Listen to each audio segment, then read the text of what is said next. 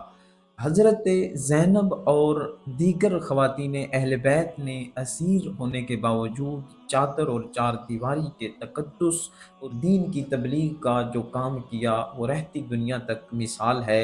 امام حسین نے فرمایا تھا کہ مجھ جیسا یزید جیسے کی بیعت نہیں کر سکتا۔ معرکہ کربلا کے دوران بھی نماز ظہر کی ادائیگی نے یہ پیغام دیا کہ بندگی رب سب سے مقدم ہے۔ آج بھی یزیدیت زندہ ہے، بس اس نے اپنا لبادہ بدل لیا ہے۔ معاشی ناانصافی، جھوٹ کا پروپیگنڈا اور انسانی حقوق کی پامالی آج کے دور کے یزیدی ہتھ کنڈے ہیں۔ جب ہم اپنے معاشرے میں ظلم دیکھتے ہیں تو خاموش رہتے ہیں تو ہم اس حسینی فلسفے سے دور ہو جاتے ہیں۔ اقبال حسرت سے پکارتے ہیں: قافلہ حجاز میں ایک حسین بھی نہیں، گرچہ ہے تابے دار ابھی گیسوئے دجلہ و فرات۔ امام حسین کا پیغام کسی ایک مسلک کے لیے نہیں تھا بلکہ پوری کائنات کے لیے تھا۔ جب امام حسین کا سر مبارک نیزے پر بلند تھا تو آپ کی زبان مبارک پر قرآن کی تلاوت جاری تھی۔ نیزے پر سر کا بلند ہونا اس بات کا اعلان تھا کہ حق کا سر کٹ تو سکتا ہے لیکن جھک نہیں سکتا۔ ڈاکٹر اقبال حسرت سے پکارتے ہیں: قافلہ حجاز میں ایک حسین بھی نہیں، سر مبارک نیزے پر بلند تھا تو آپ کی زبان مبارک پر قرآن کی تلاوت جاری تھی۔ نیزے پر سر کا بلند ہونا اس بات کا اعلان تھا کہ حق کا سر کٹ تو سکتا ہے لیکن جھک نہیں سکتا۔ آج بھی یزیدیت زندہ ہے، بس اس نے اپنا لبادہ بدل لیا ہے۔ معاشی ناانصافی، جھوٹ کا پروپیگنڈا اور انسانی حقوق کی پامالی آج کے دور کے یزیدی ہتھ کنڈے ہیں۔ جب ہم اپنے معاشرے میں ظلم دیکھتے ہیں اور خاموش رہتے ہیں تو ہم اس حسینی فلسفے سے دور ہو جاتے ہیں۔ اقبال حسرت سے پکارتے ہیں: قافلہ حجاز میں ایک حسین بھی نہیں، گرچہ ہے تابے دار ابھی گیسوئے دجلہ و فرات۔ امام حسین کا پیغام کسی ایک مسلک کے لیے نہیں تھا بلکہ پوری کائنات کے لیے تھا۔ جب امام حسین کا سر مبارک نیزے پر بلند تھا تو آپ کی زبان مبارک پر قرآن کی تلاوت جاری تھی۔ نیزے پر سر کا بلند ہونا اس بات کا اعلان تھا کہ حق کا سر کٹ تو سکتا ہے لیکن جھک نہیں سکتا۔ اقبال ہمیں جھوٹ کے سامنے سینہ تان کر سبق دیتے ہوئے کہتے ہیں: موسیٰ و فرعون و شبیر و یزید، برہمی آید از رگ ہستی دوشید۔ کائنات کی رگوں سے ہمیشہ دو ہی آوازیں نکلتی ہیں، ایک موسیٰ و شبیر کی حق والی آواز اور دوسری فرعون و یزید کی باطل والی آواز۔ آئیے آج ہم وعدہ کریں، ہم اپنی زندگیوں میں حسینی کردار پیدا کریں گے۔